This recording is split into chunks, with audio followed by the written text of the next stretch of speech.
Chapter 5.1, the natural logarithmic function differentiation. Day 3, logarithmic differentiation. Now this is slightly different than differentiation of a log. Instead of differentiating a log, you're using a log to take the derivative of something that in other cases may be quite expansive. So we're going to start by just reviewing a couple derivatives of logs. All right? So to differentiate this, we need to expand it. And we did this problem yesterday. It should be very familiar to you. We're going to expand it. Everything in the numerator is going to have its own log. We're going to add those, natural log of x plus 2, natural log of x squared plus 1, where the powers become constants out front. Anything in the denominator is subtracted, minus 1/2, because the square root is a 1/2 power. Natural log of 2x cubed minus 1. And to differentiate this, we'll do u prime over u for each log. So this first one will be 1 over x, derivative of x is 1 over x, plus 2 times 2x over x squared plus 1.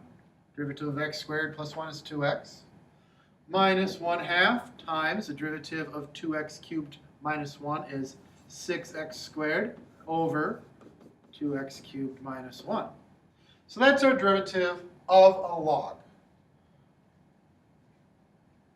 You can simplify this. Yesterday we did. You saw it yesterday, so you don't need to see it again. If you want to see it again, go back and look at yesterday's video.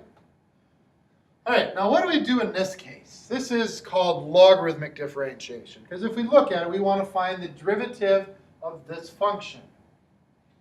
All right, as you take a look at it, it looks like there's like 3 different rules here.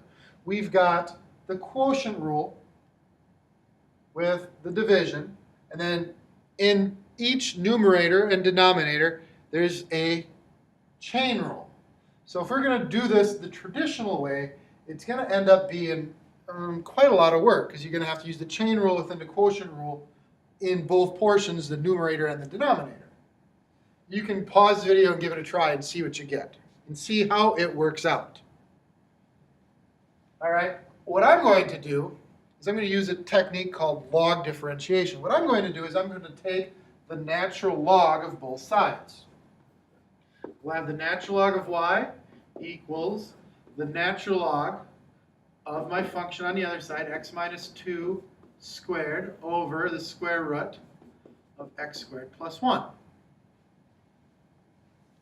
All right, now if you notice the right side, I can apply my log properties. I can apply the log properties and expand it. All right, so the right side, we end up getting 2 times the natural log of x minus 2 minus 1/2 times the natural log of x squared plus 1. All right, and from here, now I'm going to take the natural log. And I'm going to need to do it implicitly because I have the natural log of y. Y is not by itself. All right, so the natural log of y, the derivative of there will be y prime over y. What's inside, the derivative of what's inside over what's inside. And we'll do each derivative, or each natural log separately. This would be 2 times 1 over x minus 2 minus 1/2 times 2x over x squared plus 1. And as we continue, I'm going to multiply both sides by y, so I get my dy dx, my y prime, by itself. So it'll be dy dx equals, and I'll take y, which is right here, x minus 2 squared over the square root of x squared plus 1 times what's on the right side. And that would be 2 over x minus 2, sorry, minus, and I'm going to cancel these 2's, x over x squared plus 1. So we can see what could have been a very messy problem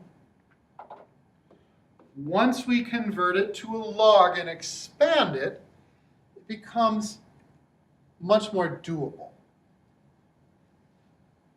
So if you pause it and try to do it with the quotient rule and the chain rule inside of that, compare, how did this look compared to that? Okay, here's another one. Pause this video, try this one on your own.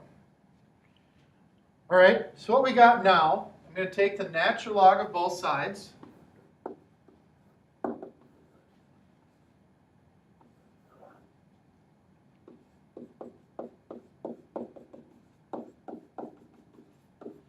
All right, and I'm going to use the log expansion on the right. Now because everything is square rooted, when I pull it apart, every log needs to have a 1/2 power. Or you can just do 1/2 parentheses everything.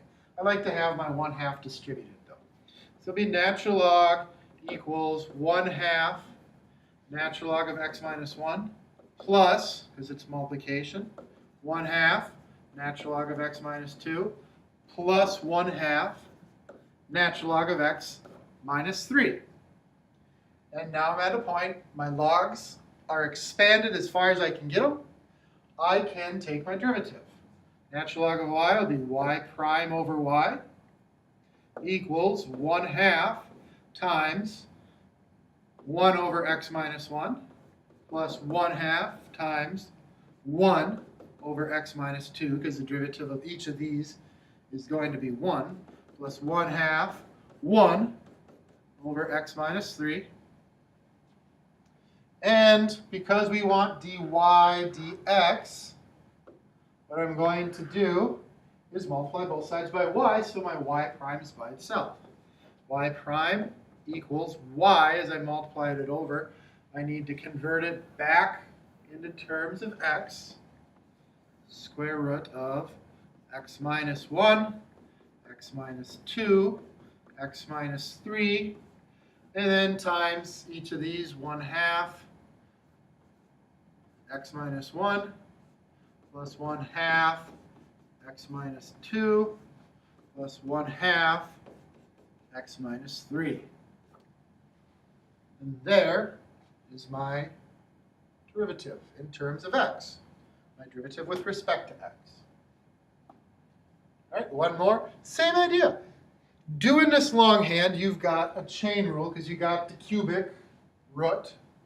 Then you got the quotient rule inside the cubic root. All right, you can do it longhand, but it's going to be a nightmare. Pause it and try it. Or pause it and try it using log differentiation. Using log differentiation, we'll take the natural log of both sides.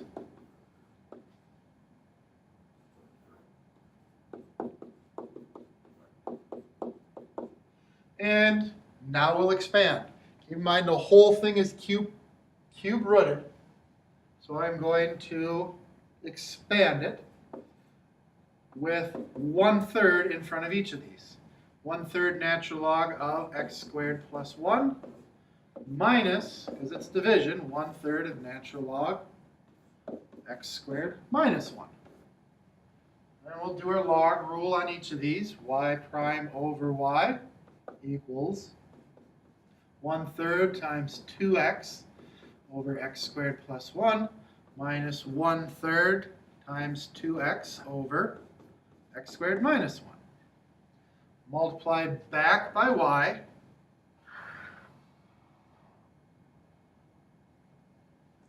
So y prime equals the cube root of x squared plus 1 over x squared minus 1, that's my y from the original question, as I multiply both sides by y, times what I got here. 1/3 times 2x over x squared plus 1. I'm going to write 2x over 3x squared plus 3 as I distribute that denominator 3. Minus 2x over 3x squared minus 3. And there is my derivative, my dy dx. And finally, in review, to make derivatives easier, you can do all these problems we did the traditional way. You can use the quotient rule, chain rule, and product rule all at once. But to make them easier, you can take the log of both sides, or take the natural log of both sides,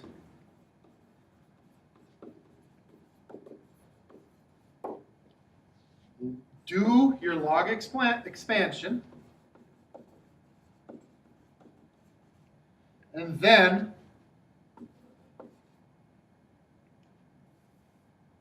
derive all your logs. Using your formula, the natural log of u, y equals the natural log of u prime, y prime equals u prime over u. All right? So these functions, you can do them the long way, but now you're looking at, they're quite long. They're quite difficult. We're looking at getting you some shortcuts to make maybe the more difficult ones not so difficult.